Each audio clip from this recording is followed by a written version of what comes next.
दोस्तों welcome back to our new video. और आज की वीडियो अगेन खास होगी और एक नए टॉपिक के साथ हम लोग स्टार्ट करेंगे। बट आगे बढ़ने से पहले मैं आप लोगों को एक चीज़ ज़रूर बता देता हूं कि जो रियल इस्टेट के अंदर ये सेक्शन है, इस सेक्शन के ज़्यादातर वही लोग इन्वेस्टमेंट करते हैं जिनको इसकी नॉलेज नहीं होती है। तो आज हम इसी टॉपिक के ऊपर बात करेंगे और बात करते करते सीखेंगे कि जब भी हम लोगों को इस सेक्शन के अंदर इन्वेस्टमेंट करना है रियल इस्टेट के अंदर, तो किन बातों का ध्यान रखना है। मैं बेसिक चीज़ों के ऊपर ज़्यादा ध्यान देकर वीडियोस बनाता हूं ताकि आप लोगों को हर तरीके से अपनी इन्वेस्टमेंट पे ग्रोथ मिल सके।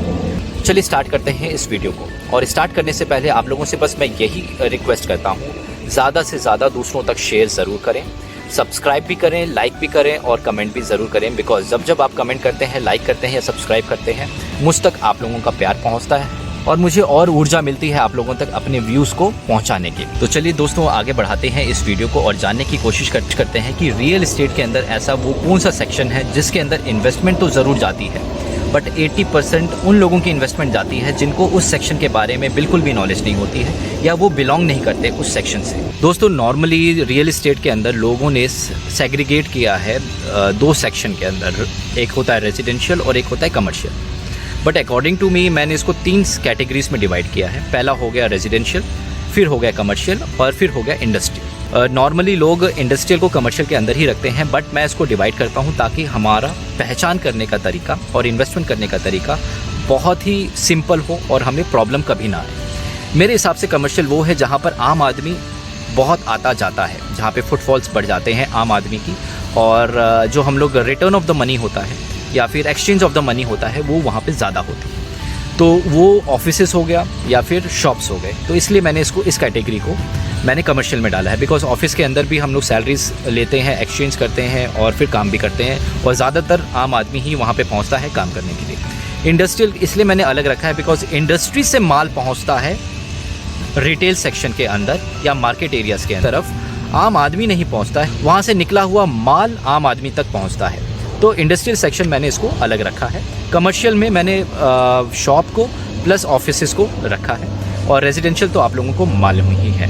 तो दोस्तों आज हम जो बात करने वाले हैं वो सेकंड कैटेगरी के ऊपर बात करने वाले हैं, that is the commercial section. Commercial में भी रिटेल शॉप्स के ऊपर हम लोग बात करेंगे, जहाँ पर इन्वेस्टमेंट तो पहुँचती है लोगों की, लेकिन वो उन लोगों की पहुँचती है जिन्होंने या तो कभी उन्होंने बिजनेस नहीं किया है या वो करने का सोच रहे हैं, या फिर वो प्राइवेट सेक्टर से बिलोंग करते हैं और उनको मालूम है कि प्राइवेट सेक्टर में कभी भी जॉब जा सकती है, तो इन फ्यूचर अगर मेरे पास शॉप होगी तो मैं अपना बिजनेस स्टार्ट कर सकता हूँ। उस मंशा से उन्होंने इन्वेस्टमेंट किया है या करने वाले हैं या करना चाहते हैं। देखो दोस्तों कमर्शियल मार्केट जो होती है अपनी वो टोटली डिफरेंट होती है रेजिडेंशियल मार्केट से। रेजिडेंशियल में हम लोग को मालूम ही है कि हम लोग को ज़्यादातर स्कूल देखना होता है, हॉस्पिटल्स देखना होता है, कॉलेजेस देखने होते हैं, मेट्रोस या आने जाने के लिए जो हमारे पास ट्रांसपोर्ट की सुविधा है वो प्रॉपर है कि नहीं है, या पेट्रोल पंप्स, ATMs या इस तरीके की चीज़ों को हम देखते हैं और फाइनल कर लेते हैं अपने रेजिडेंशियल लोकेशंस को। बट कमर्शियल रियल इस्टेट के अंदर हम लोगों को बहुत सारी चीज़ों को देखना होता है, टेक्निकली चीज़ों को देखना होता है, बेसिक चीज़ों को देखना होता है और बहुत सारी चीज़ों को ऑब्जर्व करना होता है। सबसे पहले तो दोस्तों जब भी आप कमर्शियल के अंदर जाते हैं तो आप लोगों को सुनने को मिलता है ना कि सर शॉप ले लो, शॉप का रेंट जो है सर 20,000 25,000 और जितनी पुरानी होती रहती है शॉप उसमें उतना रेंट बढ़ता रहता है। रेजिडेंशियल में क्या है सर 5,000 से स्टार्ट होता है, 10,000 जाता है, 25,000 तक जाता है, 30,000 तक मैक्सिमम जाता है। तो सर आप इन्वेस्टमेंट कीजिए कमर्शियल मार्केट के अंदर। तो इस तरीके से लोग आपको कहीं ना कहीं कन्विंस करने की कोशिश करते हैं। तो सबसे पहले तो जब इस तरीके के आप अल्फाज को सुनते हैं या कन्विंस होने की कोशिश करते हैं तो सबसे पहले आप लोगों को क्या सोचना है, अपने आप को एज अ शॉपकीपर रखना है कि शॉपकीपर बनकर अगर आप सोचेंगे तो आपको ये पॉइंट्स पे, चलो ठीक है ये पॉइंट्स एक कंसीडर हम लोग कर सकते हैं, बट हम किस सूरत पे कर सकते हैं। अगर हमारी शॉप एकदम किनारे की मिल गई, बिल्कुल पीछे की मिल गई, तो जहाँ पे फुटफॉल आता ही नहीं है तो हम क्या करेंगे। तो हम लोग को शॉपकीपर्स की तरह सोचना है ताकि हमारी शॉप किनारे की होनी चाहिए, फ्रंट में होनी चाहिए, या जहाँ पर सिनेमा हॉल है उसके आसपास होनी चाहिए, या जो हमारी सीढ़ियाँ हैं या फिर हमारे लिफ्ट्स हैं उसके आसपास होगी या नहीं होगी। इन सब चीज़ों को कंसीडर करना बहुत ज़रूरी है। इन सब चीज़ों को कौन ज़्यादा गंभीरता से सोचता है और अपनी शॉप में इन्वेस्टमेंट करता है, जो शॉपकीपर होता है, जो ऑलरेडी पहला पायदान क्रॉस कर चुका है लॉस का, जो ऑलरेडी देख चुका है कि मैंने सस्ती शॉप के चक्कर में या मैंने सस्ते रेंट के चक्कर में मैंने उस लोकेशन पे ले लिया था जहाँ पे फुटफॉल नहीं था और मेरी शॉप पिट गई थी। अब वो उन सब चीज़ों के ऊपर ध्यान रखकर ही इन्वेस्टमेंट करता है। तो इस चीज़ को ज़रूर कंसीडर करें एज अ शॉपकीपर, बिकॉज जब आप शॉपकीपर की तरह सोचते हैं तो आपको समझ में आता है कि हाँ, वॉकिंग्स कितना ज़रूरी है, फुटफॉल्स होना कितना ज़रूरी है, सही डायरेक्शन होना कितना ज़रूरी है। तो सबसे पहले आप शॉपकीपर की तरह सोचना स्टार्ट करें। आप ये मत सोचें कि मुझे रेंट पे देना है, आप ये सोच के चलें कि अगर मेरे साथ कुछ अनहोनी हो जाती है, प्राइवेट सेक्टर में मैं काम करता हूँ और कुछ मेरी जॉब चली जाएगी, तो जो शॉप मैंने लिया है उस शॉप के अंदर तक, चाहे वो मैंने किसी भी लोकेशन पे लिया है, उस पे ग्राहक आएगा कि नहीं आएगा, चाहे मैं कोई भी शॉप लगूँ। तो इस हिसाब से आप सोचकर शॉप का इन्वेस्टमेंट करना है। पहला तो ये।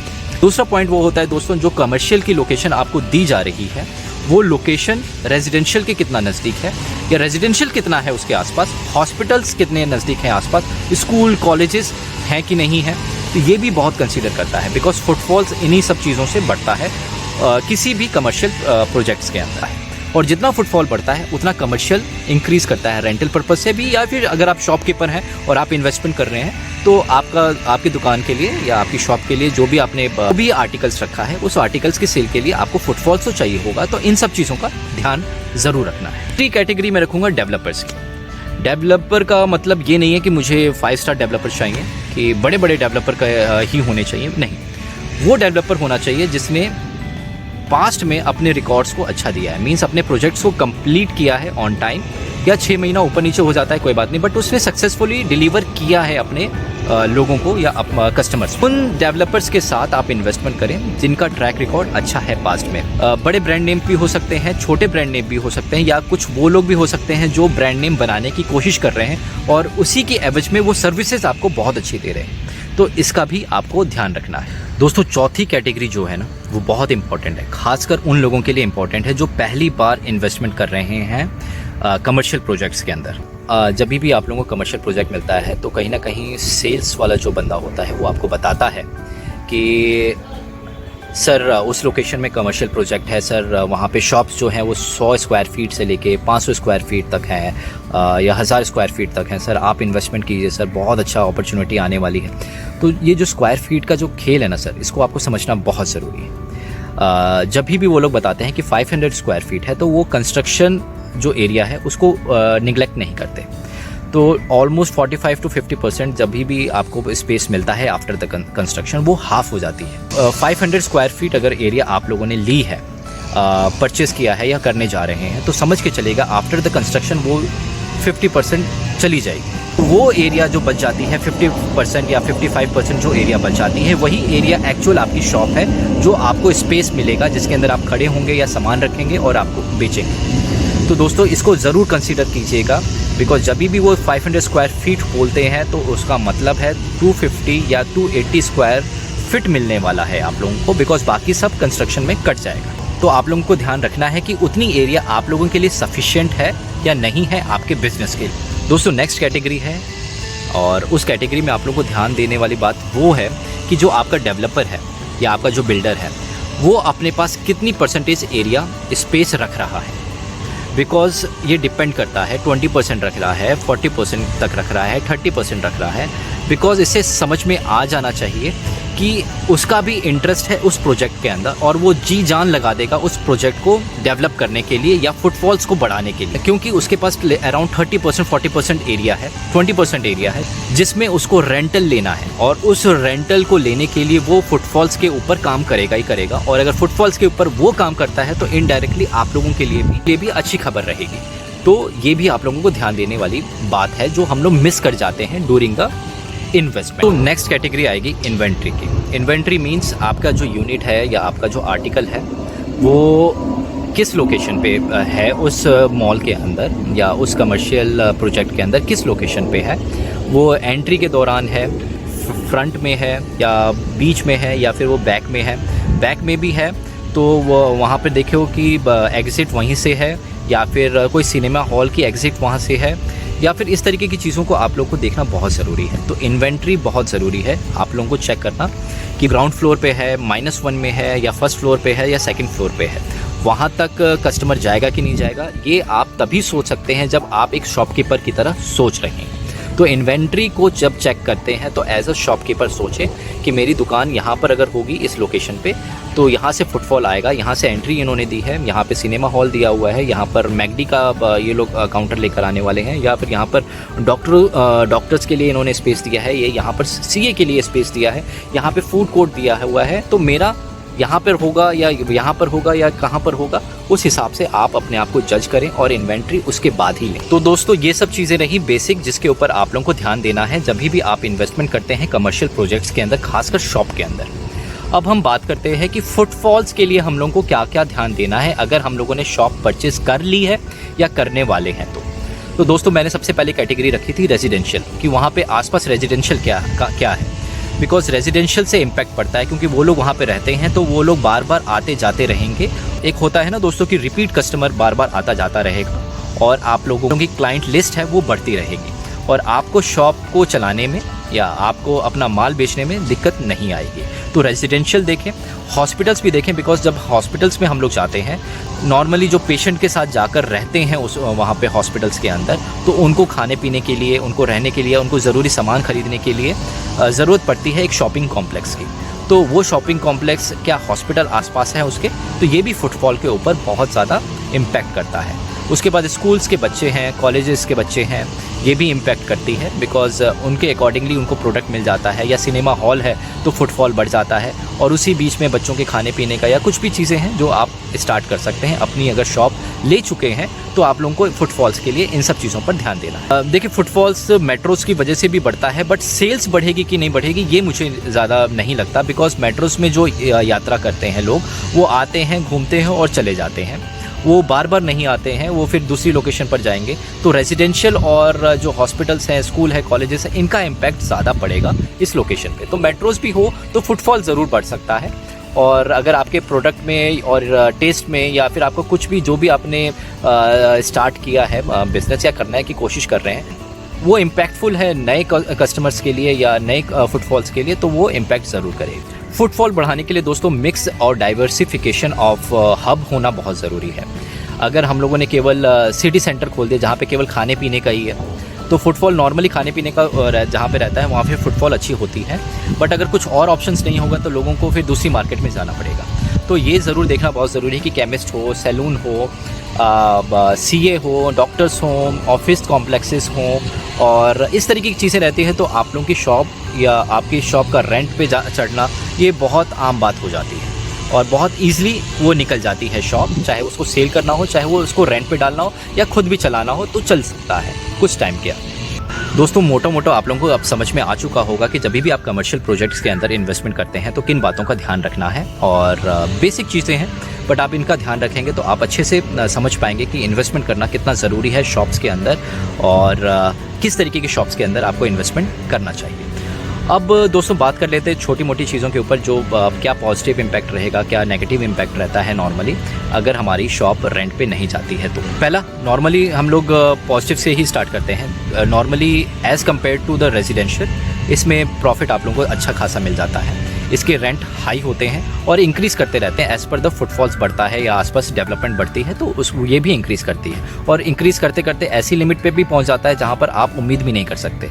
अगर आपको देखना है तो कनॉट प्लेस के एरियाज़ को देखें, जीके की शॉप्स को देखें, वहाँ पर रेंटल लाख रुपये 1.5 लाख रुपये के आसपास है, छोटी छोटी स्पेसिस का भी, तो आप समझ सकते हैं कि कितना ज़्यादा एक्सपोजर हो सकता है रेंटल के अंदर। खास बात इसके अंदर ये है कि जब भी एक बार रेंट पे उठता है तो वो लॉन्ग टर्म पर्पस से उठता है, बिकॉज रेजिडेंशियल में हर साल आप लोग रिन्यू करते हैं, बट शॉप्स के अंदर नॉर्मली जब भी रिन्यू होता है वो 3 साल के बेसिस पे होता है, 5 साल के बेसिस पे होता है, 10 साल के बेसिस पे होता है। तो इस तरीके से लॉन्ग टर्म के ऊपर चला जाता है और आप निश्चिंत हो जाते हैं कि हाँ आपकी इन्वेस्टमेंट पे आपको अगले 3 साल तक या 5 साल तक रेगुलर इनकम मिलने वाली है। उसके बाद जब ग्रो करता है तो आपको ग्रो के हिसाब से आप अपना रिटर्न फिर फाइल कर सकते हैं। तो ये है मोटा मोटा जो आपको पॉजिटिव हो सकता है। नॉर्मली जब ग्रो करता है, जब रेंट ग्रो करती है यानी कि आसपास डेवलपमेंट भी बढ़ रही है तो आपकी शॉप की भी वैल्यू बढ़ जाती है। तो आप अगर अपनी शॉप को निकालना चाहते हैं, रेंट पे नहीं देना चाहते या फिर आपका कुछ अर्जेंसी आ जाती है तो आपको एक अच्छा अमाउंट भी मिल सकता है, बिकॉज आसपास पे भी ग्रोथ आपको मिल चुका। तो इस तरीके से आप लोग कमर्शियल प्रोजेक्ट्स के अंदर प्रॉफिट कमा सकते हैं। अब हम बात कर चुके हैं अच्छी चीज़ों के बारे में, तो नेगेटिव चीज़ों के बारे में भी बात कर लेते हैं, बिकॉज हम इसके बारे में बिल्कुल नहीं सोचते और हमें सोचना चाहिए बिफोर डूइंग द इन्वेस्टमेंट। हर तरीके से तैयारी कर हमें आगे इन्वेस्टमेंट करनी चाहिए या लड़नी चाहिए। तो दोस्तों कभी भी हम लोगों को लॉस नहीं होता, या फिर लॉस होता है तो हम उसके लिए प्रिपेयर रहते हैं। पहली बात दोस्तों, शॉप की या कमर्शियल जब प्रोजेक्ट्स में आप इन्वेस्टमेंट करते हैं तो ये शॉर्ट टर्म नहीं होता, ये लॉन्ग टर्म होता है, और इसको लॉन्ग टर्म के हिसाब से ही देखें। तो पेशेंस लेवल बहुत चाहिए इसके। दूसरा दोस्तों ये होता है कि जब रेंट पे नहीं जाता तो काफ़ी लंबे समय तक भी रेंट पे नहीं जा पाता। अगर आपकी अच्छी लोकेशन पर शॉप नहीं है या सही डायरेक्शन में नहीं है या फिर आपके आसपास डेवलपमेंट नहीं हो रही, तो अगर शॉप नहीं जाएगा तो रेंट पे भी नहीं चढ़ेगा और ज़्यादातर टाइम तक के लिए खाली रह सकती है। और तीसरा वही है जो इससे रिलेटेड है, अगर ज़्यादा देर तक आपकी शॉप खाली है और रेंट नहीं जा रहा तो मेंटेनेंस का खर्चा आपके ऊपर आए, और नॉर्मली कमर्शियल प्रोजेक्ट्स के अंदर मेंटेनेंस का खर्चा थोड़ा सा ज़्यादा होता है as compare to the residential. तो ये चीज़ आप लोगों को बेयर करनी पड़े, शॉप या आपकी जो कमर्शियल स्पेस है वो रेंट पे नहीं जा रही तो। इसके अलावा दोस्तों कमर्शियल की जो मार्केट है, अगर आप परचेस कर लेते हैं या करने जा रहे हैं तो ध्यान रखिएगा कि ये पूरा मार्केट रेंट के ऊपर भी काम करता है। अगर मार्केट में रिस्पॉन्स है तो आपकी शॉप चलेगी, अगर मार्केट में रिस्पॉन्स है तो आपकी शॉप रेंट पे भी जाएगी, अगर मार्केट में रिस्पॉन्स है तो आपकी वैल्यू भी शॉप की बढ़ेगी और आप उसको सेल कर पाएंगे अच्छे दामों में आप रेंट कर सकते हैं। और अगर मार्केट डाउन है तो दोस्तों समझना रेंट पे भी शायद ना उठे, अगर उठे तो बहुत कम रेंट पे जाएगी। शॉप को अगर आप निकालना चाहते हैं तो शॉप इतनी आसानी से नहीं निकलता है, और अगर आप शॉपकीपर हैं तो शॉप भी आपकी नहीं चलेगी अगर मार्केट में रिस्पांस नहीं आ रहा तो नॉर्मली दोस्तों मैंने आप लोगों को सब चीज़ें बता दी हैं, बेसिक चीज़ें जो आप लोगों को ध्यान देना है before investing in the commercial projects, चाहे वो ऑफिस लोकेशन के लिए आप लोग ले रहे हैं या शॉप की लोकेशन के लिए पर्पज से ले रहे हैं। तो क्या क्या चीज़ों को कंसीडर करना है, क्या पॉजिटिव है क्या नेगेटिव है, मैंने आपको इस वीडियो के अंदर बता दिया। और दोस्तों नॉर्मली अब मैं ट्राई कर रहा हूँ कि मैं उन प्रोजेक्ट्स पर जाऊँ और उन प्रोजेक्ट्स पर आप लोगों को लाइव दिखाऊँ कि क्या चीज़ कंसीडर करना है before investing in the shop और द रेजिडेंशियल प्रोजेक्ट। तो उम्मीद करता हूँ आप लोगों को मेरी वीडियो पसंद आई होगी है तो दूसरों तक जरूर शेयर करें, आप भी लाइक करें, सब्सक्राइब करें और मुझ पर अपना प्यार यूं ही बनाकर रखें।